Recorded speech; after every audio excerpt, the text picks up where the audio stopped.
Everyone will start meandering to their seats. We will start this afternoon program.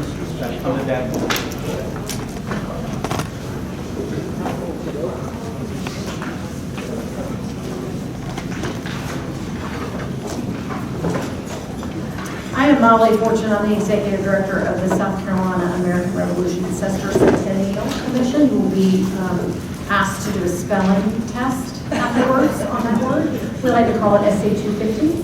And Heather Hawkins is our coordinator, and we're thrilled to be here. And Charles Baxley is our commissioner.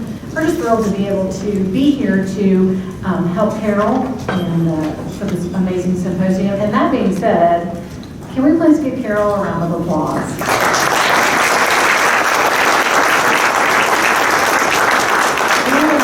Set up an amazing event, and thank you for allowing us to be volunteers and help you.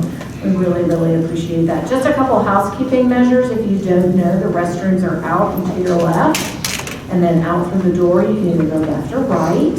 When you leave, please put your badges in the bowl that is out the door and to the left. That way we can keep up with it. Please make sure you visit the vendors back there. We also have a timeline that is free to take that has been placed over there related to the Revolutionary War. And there are 30 new attendees this year. I say that because we all love to get in our little groups and talk, but make sure you're grabbing some of those new people in and making them part of the group as well. And also in your packets, you should have received a flyer if you would like to take the driving tour to reacquaint yourself or to visit the murals for the first time. We are really excited to have that. There is a small change to your schedule. Our event after Dave Nealon is moving it to tomorrow. So at 4:30, please do take the flyer and go visit the museum in Manning and also those murals. Make sure that when you visit those murals, if there's somewhere to park. If not, you're just gonna have to look and drive by. We definitely don't want to cause a traffic jam in Manning, although that might be fun. Make sure you're back here by 5:45. Dinner will start promptly at 6 o'clock. I hope to be prompt. So please be back here for dinner, and we have a nice program for you then. We would like to take a minute to thank our sponsors. If you have not seen the placards up here, it is so important to symposiums such as this to thank those sponsors. And we have the SC 250, we have the American Revolution Roundtable, Dr. Elwood Owens, who's helping us do our photography and videography, Warren and Jay Graves, Broco Chevrolet, Buick and GMC, FTC, a friend of the Francis Marion Symposium, the Bank of Clariton, and a memory of George Summers. Also helping through sponsorship is Anderson Pharmacy here in Manning, D&H Barbecue, which we'll have, I believe it's tomorrow night, Mill Street Grill, Santee Electric Cooperative, Substation 2, Rick Jackson, James Warren, and in memory of Peter Riley, and in memory of Bob Swagger. Thank you to all your sponsorships in making this much easier and a fabulous event. Without further ado, in your booklet, please open it to the page. We have Nick Weremeichik, who is going to be joining us. Nick, there you go.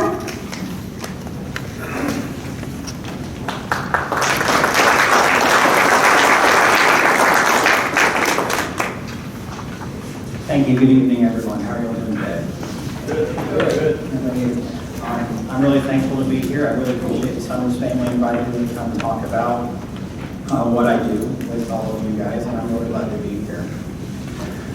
So again, when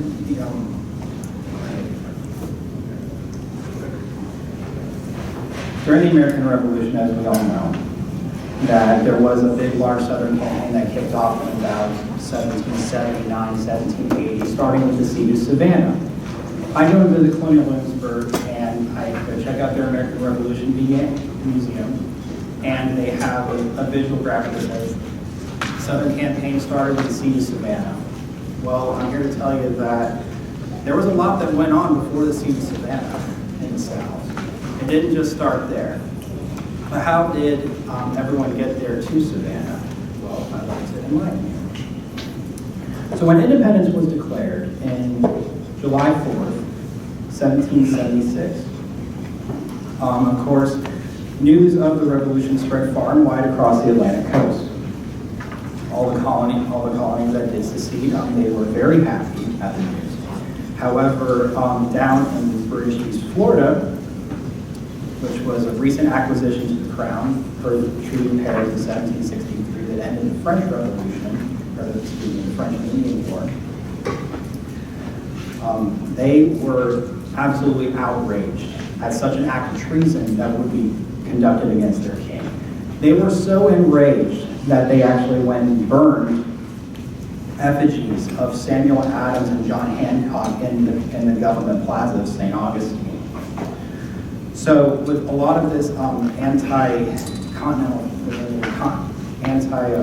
fervor that swept across East Florida, and with the Continentals already beginning to conduct raids on the frontier, a lot of these loyalists from the Carolinas and Georgia would be flooding south to St. Augustine, which was the nearest safe haven for those loyal to His Majesty the King. Georgia, of course, did not have a lot of people at the time. They had maybe just enough to form one battalion of troops, organized as the 1st Georgia Battalion. A lot of these men would be marched down from the Carolinas and from Virginia, which a lot of recruiting was going on. And they were marched down without shoes, without arms. So they were in such little supply. And they had to go up against St. Augustine, who was looking at about upwards of 1,000 troops, especially of His Majesty the 60th Regiment of Foot, 16th Regiment of Foot, 14th Regiment of Foot, and then later on, of course, whatever number of militia, Indian allies, and the East Florida Rangers that they could muster. So Georgia began doing what they could, trying to establish territory down south as far as they could go to try to get into Florida. Because if they take out Florida, that eliminates the threat in the South and will secure the South for the Continentals, and therefore all the attention will be focused up north of Burgoyne and Howe and all the other British generals that would be operating in the Northeast. So Georgia would conduct cattle raids on plantations. They would be there to raid cattle supplies, whatever they could. They're even privateering the Navy and try to get supplies off of packet ships and different supply ships to see if they can feed the army. And things were going all right until East Florida decided to do the same exact thing. And so there was a man by the name of Thomas Brown who was a backcountry loyalist. And he actually ended up getting attacked by the Sons of Liberty, who came to his house wanting to find out his allegiance. Well, they ended up burning his feet, giving him the name Thomas Burnfoot Brown. And he would end up feigning allegiance to Congress to get out of the pain. He would make his way to St. Augustine along with a whole bunch of other Carolina refugees that would be coming down in streams and floods, being displaced from their homes from the Continentals, wreaking havoc all over the Loyalist country. And Thomas Brown, having such good relations with the Indians and with a lot of the other planters that were in St. Augustine, he proposed to then Governor Patrick Tannen of East Florida. And he said, hey, I can raise a troop of about 50 men on horseback, and we can go conduct these raids and bring cattle to St. Augustine. And Tannen wrote him off and said, do it. So back and forth raids would begin across the frontier. Now, this would happen to a lot of this country in Georgia being contested, whether it would be British or whether it would be Continental. As soon as the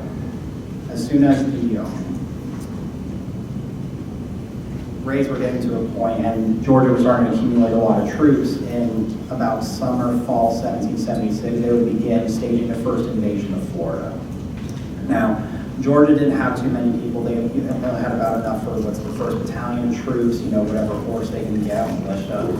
And so they had to call in South Carolina for assistance. And South Carolina would send them several troops from the 1st, the 2nd, The 3rd South Carolina Rangers and some South Carolina artillery would come to go assist Georgia in the first invasion of Florida. They would amass as a group around Sunbury, Georgia, which was the headquarters of the Georgia Continental Troops.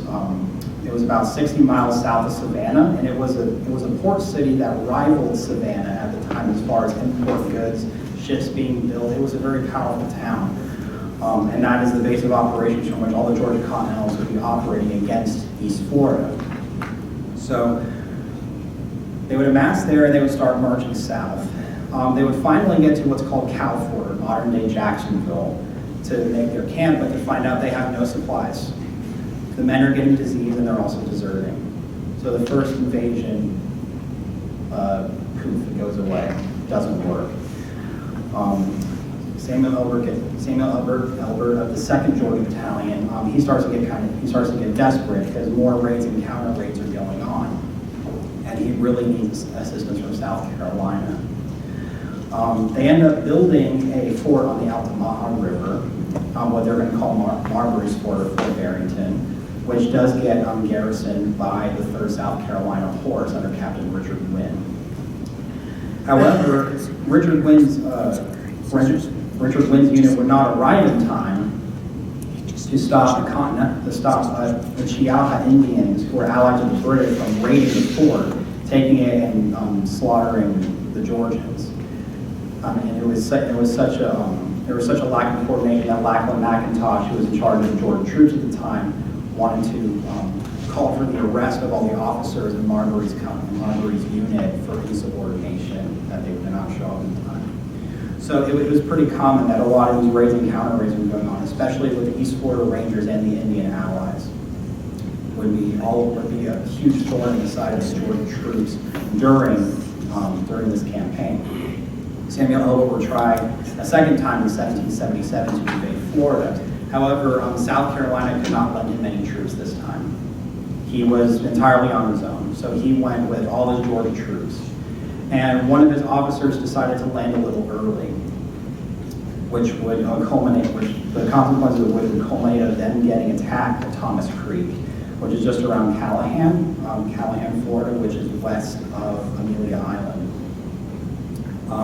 They would have all their horses stolen, and they would be ambushed in the morning with a bayonet charge from 100 of His Majesty's 60th Regiment of Foot, led by James Mark Prevost, who was an officer underneath his brother, General Augustine Prevost, who was in charge of all the forces of East Florida. Of course, they would be supported by Thomas Brown and his Rangers, along with the Indians, to lead to a successful British victory. This would end the second invasion of Florida. Now, again, a lot of raids and counter raids would be going on, and even through 1778. However,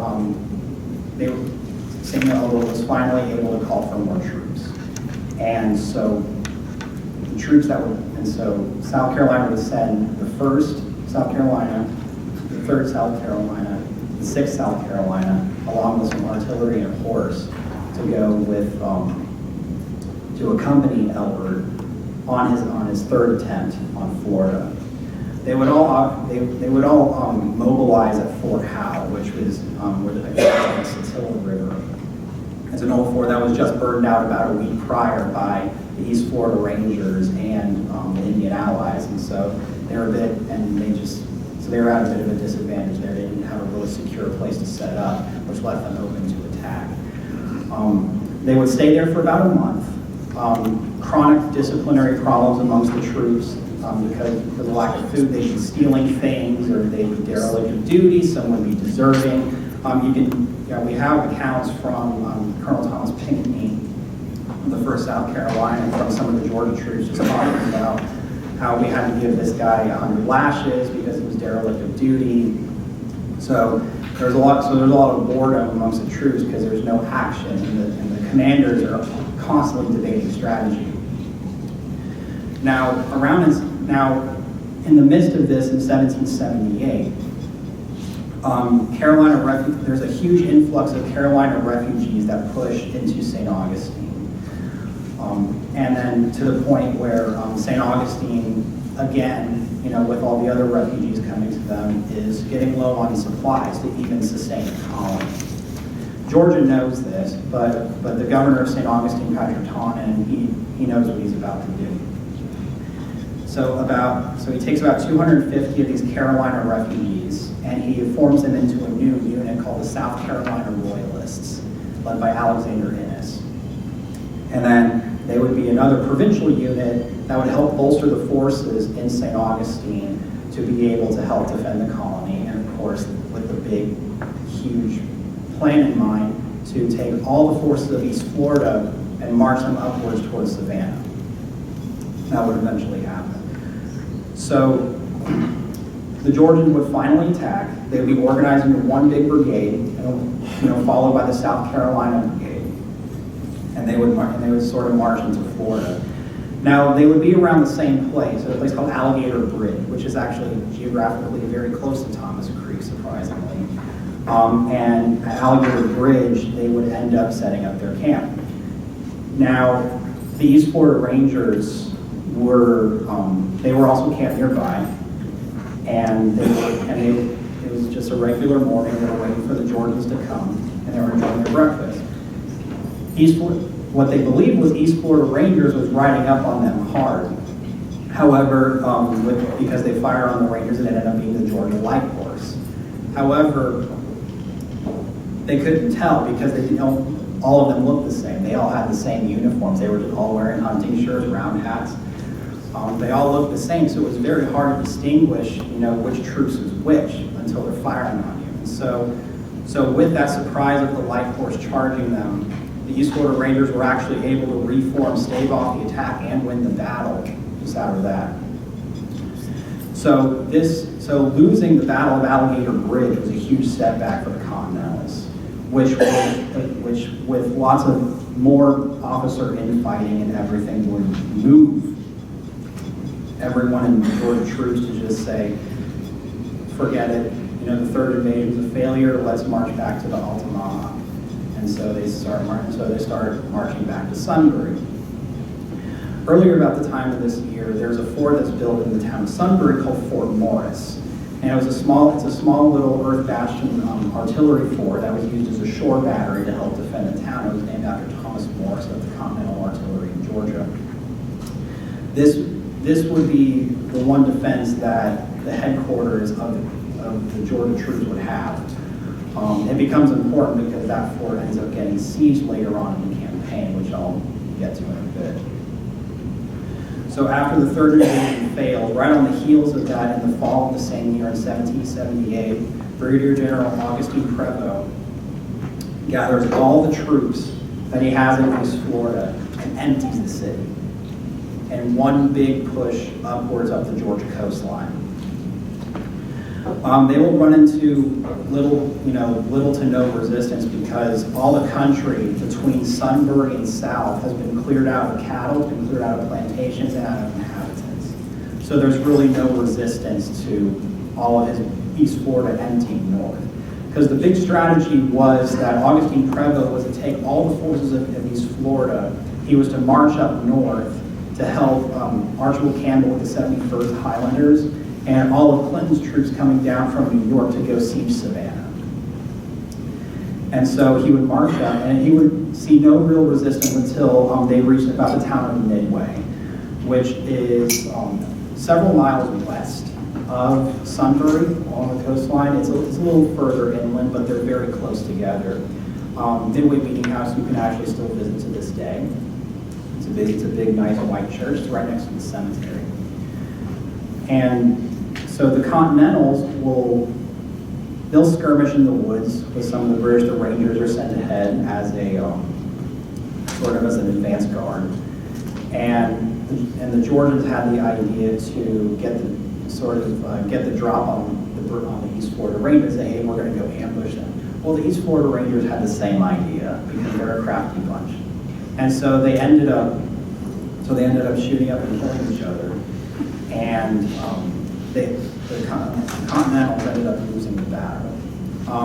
One of the largest casualties, one of the big high-profile casualties of the battle was General James Screvick, who was attached to the 3rd Georgia, and the 3rd Georgia would have consisted of a lot of South Carolinians that were recruited.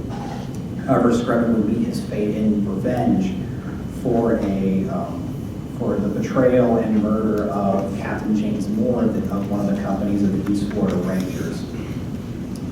So with the Rangers' revenge satisfied, and they took Midway Meeting House, you had another objective that stood in the way, which was Fort Morris, as I mentioned before.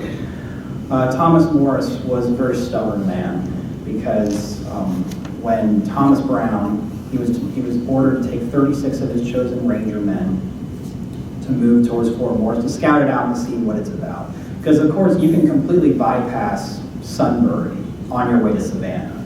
You can just completely stay inland, go right to Savannah, and they're also on a time crunch. They scout out Sunbury and Fort Morris, and they write a letter to Captain Thomas Morris of the fort, and they say, here we surrender your fort. Well, Thomas Morris promptly wrote them back and said, if you want the fort, come and take it, which is where we get the come and take it flag from, with the cannon and the star, and that's where that's from. So it was too much trouble to do so, and they were already on their way to Savannah. So they checked in and they decided, well, essentially we'll come back to you later, which they did. So after they scout out Sunbury, all the troops pushed to go ahead and siege Savannah. Of course, after 3 days of siege, they ended up successfully taking the city and establishing a British stronghold in the south, turning it all back into Royal Georgia. However, Sunbury still remained. It wouldn't be until about the 7th to the 10th of January when Fort Morris would finally be besieged by British forces. And we have an account from Samuel Wise of the 3rd South Carolina saying that they fired so many rounds into us, I don't know how they wouldn't have killed us all. And of course he lost 1 sergeant, I believe he had 4 wounded, and 64 of his South Carolina men were captured in taking of the fort. So the Georgia troops would actually never recover from finally getting flushed out of Sunbury. Any remnant that the Georgians had would have ended up getting captured at the siege of Charleston. That would have been the final death knell. That's the final death knell for all the Georgia troops in the South. Georgia would remain loyal to the king, would remain loyal again to the king throughout the entirety of the war until it was handed back in the cessation of hostilities in 1783, as per the treaty. Of course, East Florida would end up going back to Spain for the treaty. East and West Florida would end up going back to Spain. Would end up going back to Spain in exchange for that they can get Havana back from the British. So that about wraps up my talk. I thank you all for your attention and for your time. And if you have any questions, I'm more than happy to answer them.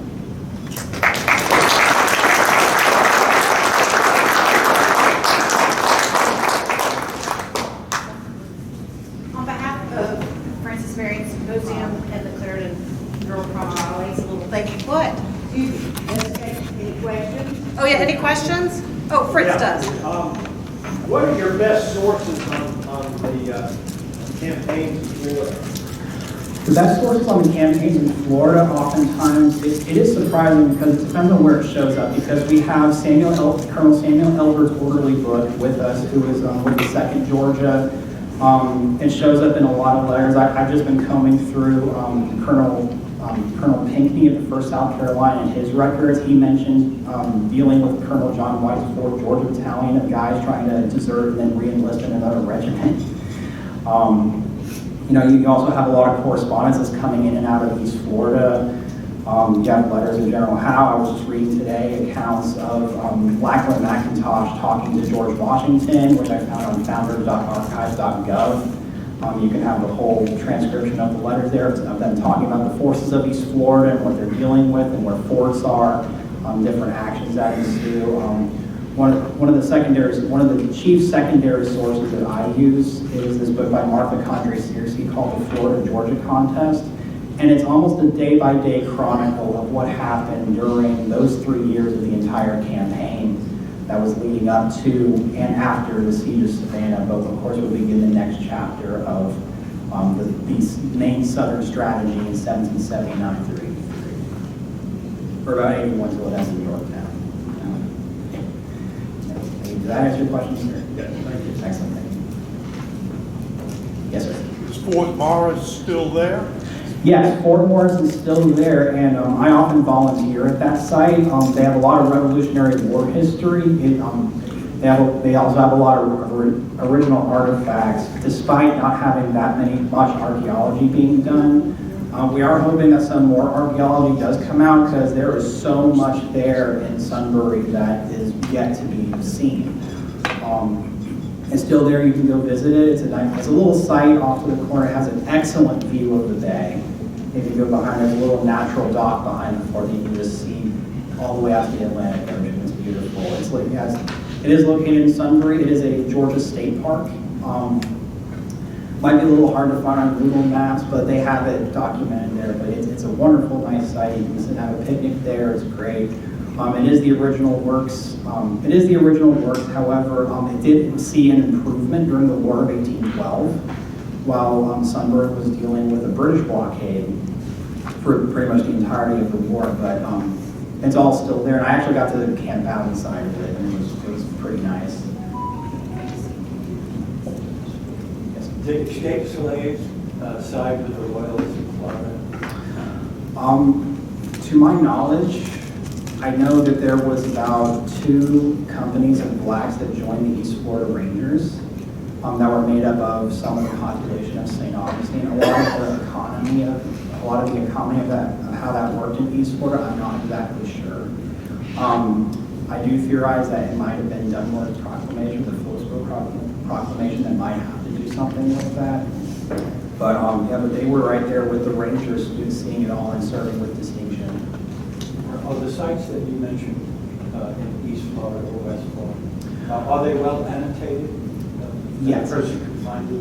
Oh yeah, yeah. Sunbury you can still find. A lot of the troops, like a lot of the forts, like Fort Barrington on the Altamont, a lot of those will just be bulldozed over, and we don't know really where they are. In the town of Callahan, Florida, is where Thomas Creek and Alligator Bridge are close to. And the town has a small museum that's in an old train station that celebrates that history of the battle, because you also have a lot of locals there who can trace family that was actually in the battle, like the King Mountain folk. So a lot of these, because most of these forts that were built along the rivers were mostly fortified plantations, little stockade stick forts, because they were meant to be built cheap and quickly, because of course, Congress was broke. Georgia could barely have resources to feed its troops, give them all canteens and whatever wagons or whatever where they needed, horses. Georgia was really short. It wasn't really until 1778 when they actually posed they were a huge threat to East Florida in the way they were conjoined with South Carolina.